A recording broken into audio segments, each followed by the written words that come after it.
Back-trained camels have two humps, unlike the dromedary camels that have one. Back-trained camels can drink quantities of water which are equal to 30% of their body weight at one time and can survive a water loss exceeding 40% of their total body weight. They are also known for having a tolerance for extremely high temperatures and have a special padding on the bottom of their feet, which makes it very wide stockings, as well as those hump-like ridges you see over their shoulders. These are actually extra muscles that allow them to support their giant neck and back.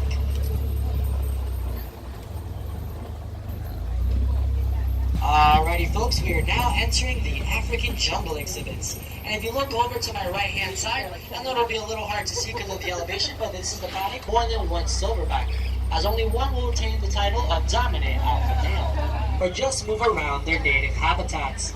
These guys are there next. On the right is our African Oasis exhibit, where you can find the magpie shrike, eastern yellow hornbill, and the superb starling. These are all beautiful birds that can be found throughout the skies of Africa.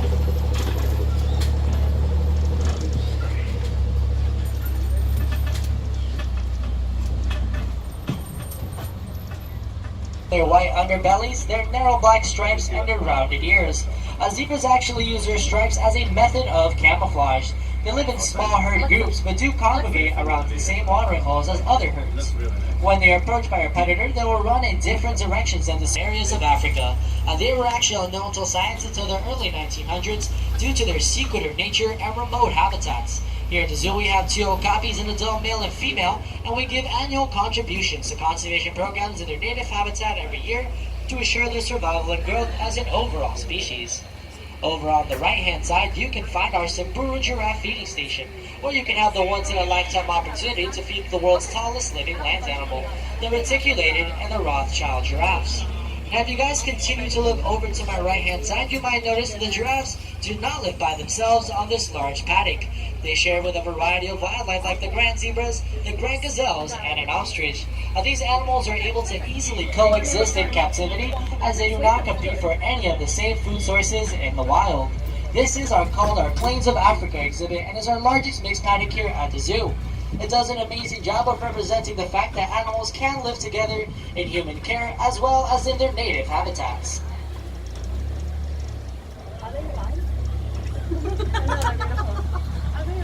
Fantastic. They don't even move. Yeah, they are. Hey, ladies and gentlemen, now coming up over onto my left-hand side, you'll be able to find the African elephants, which are the largest of all living land animals. They weigh around 6 tons and stand at approximately 10 feet tall. Even though they're the most powerful creatures on land, they are very gentle animals that roam the plains of Africa in fun social groups. Fun fact, the ears of the African elephant are somewhat shaped like the continent of Africa, and each individual ear can weigh up to 155 pounds. Now, our elephants here at Zoo Miami eat about 300 pounds of food every single day, consisting of grains, browse, and a variety of fruits and vegetables, some of which are still locally grown here at our zoo.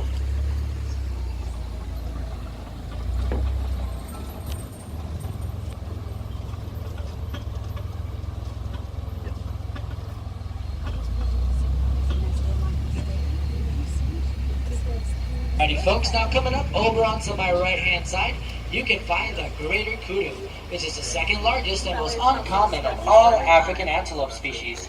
Now, males are known for their beautiful open spiraled horns, which can reach lengths of up to 5.5 feet long. They use these horns to compete for females, so to avoid aggressive competitions, we will only keep one male on the paddock and surround him by a clan of females that does not typically compete for the male's attention.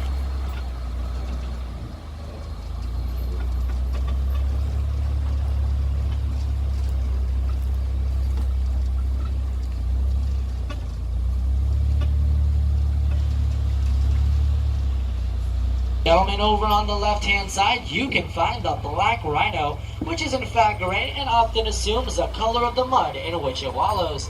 These guys were once found throughout the areas of Africa, but are now gravely endangered, as they are hunted for their horns due to the mistaken belief that they have medical value. Now, the best way to distinguish the black rhino from the is under reconstruction. We dug about 30 feet of soil in order to sell and create revenue for our park. Unfortunately, 30 feet deep we hit a material called caprock, which can only be destroyed by dynamite. And at that time we already had wildlife living here at the zoo, so we could not continue excavating. We therefore ended up filling up the trenches with water and got 3 fresh, beautiful man-made lakes instead, which surround the outer perimeter of our zoo and provide some of the most stunning views here at our park. Now, coming up on the right-hand side, you can find the paddock of the Chican peccary and the guanaco. The Chican peccary is known for its amazing sense of smell, and these pigs use their strong noses to find roots, beetle, the Florida barred bat, and the golfer tortoise. Now, across from these exhibits to the left-hand side are our hogs, where you can find the red river hogs, the same horny pigs, and the mountain person, also known as the deer pig, for mating purposes. One of the biggest threats to the orangutan has been the massive expansion of palm oil plantations. Palm oil is the most heavily used vegetable oil of wild oxen. Now, these diurnal herbivores have also been impacted by the expansion of industrial farming and their native habitats. Palm oil has also affected animals like the Komodo dragon and many other species of tiger.